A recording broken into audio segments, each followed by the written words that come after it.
Epson V39 scanner setup. তো স্ক্যানারটি setup করার জন্য আপনাকে ডাউনলোড করতে হবে। দেখেন এখানে দুইটা ড্রাইভার আছে, একটা হচ্ছে scanner driver Epson scan utility 43 MB, আর আরেকটা হচ্ছে drivers and utilities combo package 677 MB। তো আমরা ডাউনলোড করব এটা। তো আমি অলরেডি ডাউনলোড করছি এবং ইনস্টলেশন অলরেডি কমপ্লিট করছি। তো ইনস্টলেশন কমপ্লিট করার পরে আপনাকে হয় কম্পিউটার রিস্টার্ট করতে হবে, অথবা যে ইউএসবি কানেকশনটা আছে সেই ইউএসবি কানেকশনটা একবার খুলে আবার সেটা কানেক্ট করতে হবে। ওকে, কানেক্ট করার পরে দেখেন এই লাইটটা জ্বলতেছে নিতেছে এবং এটার শব্দ করতেছে যে এটা রেডি হয়েছে।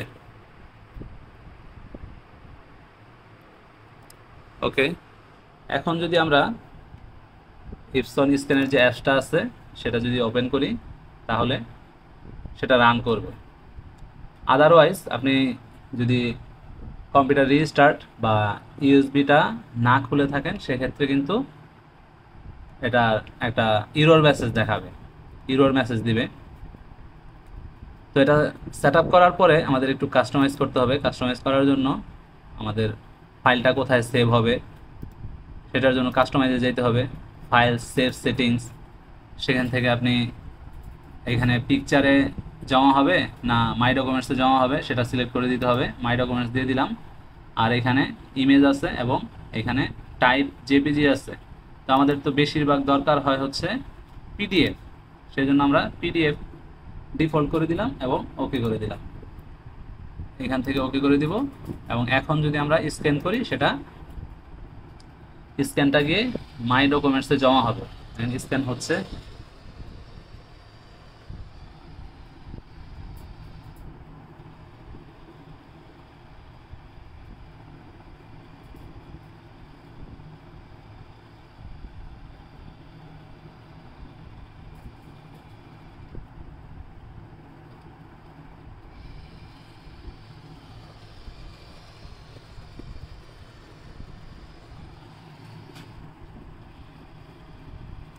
ওকে, সেভিং পেজ 1।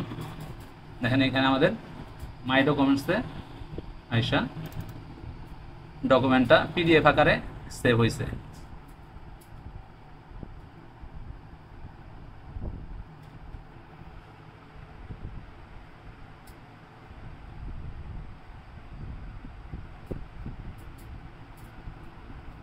তো ডকুমেন্টটা সম্ভবত আমাদের ডিরেক্টলি পিডিএফে ওপেন করা নাই, ব্রাউজারে ওপেন হয়ে গেছে। তো এটাকে আমরা পিডিএফে ডিফল্ট করে দিব ওপেন হওয়ার জন্য। ওপেন উইথ,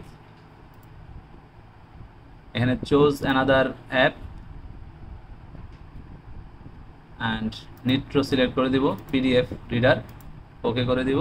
এখানে এখন আইকনটাও চেঞ্জ হয়ে গেছে এবং পিডিএফ দিয়ে আমাদের ডকুমেন্টটা ওপেন হবে।